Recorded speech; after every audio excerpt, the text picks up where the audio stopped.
200 বছর ধরে তারা শাসন করতে গিয়ে বিশেষ করে আমাদের সমস্ত ভারতবাসীর উপরে এমন নির্যাতন চালাতো, এমন অত্যাচার চালাতো, জুলুম করত, যেটা ভারতীয়দের পক্ষে সয়ে নেওয়ার মতো ছিল না, বরদাস্ত করার মতো ছিল না। তখন ভারতবর্ষের সমস্ত জায়গা থেকে, সমস্ত প্রদেশ থেকে বুদ্ধিজীবীরা গর্জে উঠলেন, বিভিন্নভাবে আন্দোলনের মধ্যে দিয়ে এই ভারতবর্ষকে স্বাধীন করেছেন। সেই আন্দোলন করতে গিয়ে, সে ভারতবর্ষকে স্বাধীন করতে গিয়ে যে সমস্ত বুদ্ধিজীবীরা, নেতৃত্বরা, জ্ঞানী গুণী সমস্ত ব্যক্তিত্ব প্রাণ দিয়েছেন, বলিদান দিয়েছেন, আন্দোলনে সারা জীবনকে তারা তাদের ব্যয় করেছেন, তাদের মধ্যে প্রধান যিনি, তিনি হচ্ছেন আন্দোলনের নায়ক, জাতির জনক মহাত্মা গান্ধী। তার সাথে সাথে অবশ্যই একটি নাম সকলের কাছে পরিচিত, যাকে নেতাজি বলা হয়, নেতাজি সুভাষচন্দ্র বোস। তার সাথে ছিলেন ছায়াসঙ্গী হিসেবে, গান্ধীজির ছায়াসঙ্গী হিসেবে মাওলানা আবুল কালাম আজাদ, ছিলেন খান আব্দুল গাফফার খান। ইতিহাসে তোমরা পড়েছ লালা লাজপত রায়, বিপিন চন্দ্র পাল, চিত্তরঞ্জন দাস, তারপরে মাস্টারদা সূর্য সেন ফাঁসির মঞ্চে প্রাণ দিয়েছিলেন, ক্ষুদিরাম বসু। এদের নাম তোমরা সবাই অবগত থাকবে। আমরা জানি এই ভারতবর্ষকে স্বাধীন করতে গিয়ে তারা যে বলিদান দিয়েছেন, যে রক্তক্ষয়ী আন্দোলনের মাধ্যমে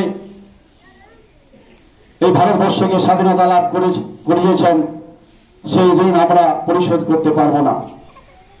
জালিয়ানওয়ালাবাগের হত্যাকাণ্ড আজকে মানুষের মনে নাড়া দেয়। যখনই সেই কথা উঠে আসে তখন মানুষ স্থির থাকতে পারে না, ভারতীয় হিসাবে চোখে জল চলে আসে।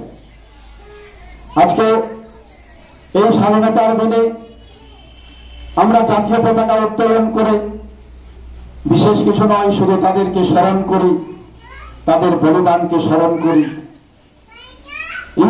ইংরেজরা যে ভারতবর্ষকে জুলুমের মধ্যে রেখেছিল, অত্যাচারিত হয়েছিল ভারতবাসী, সেই দিনগুলোকে আমরা মনে করি। আমরা স্বাধীনতা লাভ করেছি।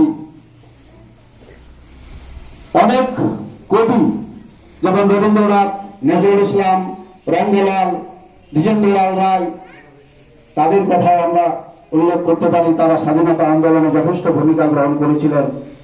তাদের এক একটা কবিতা মানুষের মনে আলোড়ন সৃষ্টি করত, শিহরিত করত তাদের শরীরকে। কারারের লৌহ কপাট ভেঙে ফেল করলে লোপাট, রক্ত জমার শিকল পূজার পাষাণ দেবী। কারাগার থেকে কাজী নজরুল ইসলাম এই গান করেছিলেন। তিনি সেখানে থেকেই মানুষের মনে জাগিয়ে দিয়েছিলেন যে এই ইংরেজদের অপশাসনকে আমরা সহ্য করব না। এই লৌহ কপাট ভেঙে দাও, এই পাষাণ বেদি ভেঙে দাও, চুরমার করে দাও ইংরেজদের এই অপশাসন। আমরা কেড়ে নেব আমাদের স্বাধীনতা। আমরা স্বাধীনতা পেয়েছি। এই তেরঙ্গা জাতীয় পতাকার মাধ্যমে সেই দিনটিকে স্মরণ করছি।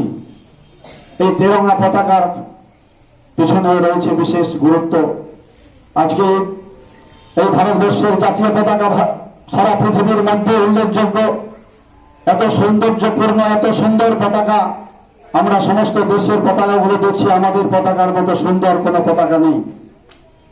উপরে গেরুয়া রং, সাহসিকতার প্রতীক, মাঝখানে সাদা রং, সেটা হচ্ছে শান্তির প্রতীক, এবং নিচে হচ্ছে সবুজ রং, যেটা হচ্ছে সতেজতার প্রতীক, ফ্রেশনেস আমাদের মধ্যে যেন থাকে।